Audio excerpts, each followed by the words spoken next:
Alain Pitous, vous êtes associé chez Talent Gestion, société de gestion entrepreneuriale. Comment expliquez-vous le développement des fonds flexibles ? Je crois qu'en fait, les fonds flexibles répondent à une vraie demande des particuliers, parce que c'est très difficile de savoir quand couper une position, quand prendre des bénéfices, ou bien parfois comment et à quel moment prendre des pertes.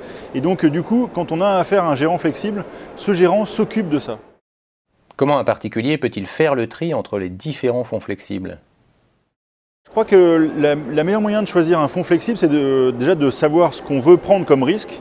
Et ça, c'est la première chose. Et les risques sont étalonnés sur les notices des fonds.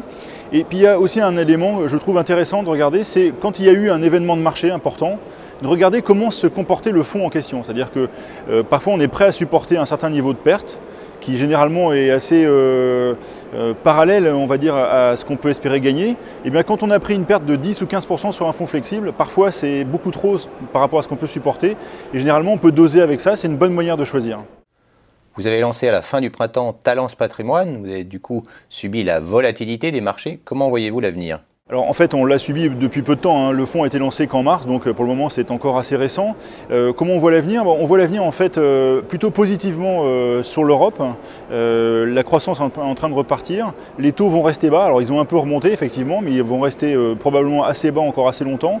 Donc on est plutôt assez positif, avec le problème qui est qu'on a quand même quelques facteurs de risque dans ce marché, en particulier la Grèce, c'est un risque à très court terme, puisqu'en fait c'est pour juin, le dénouement on va dire.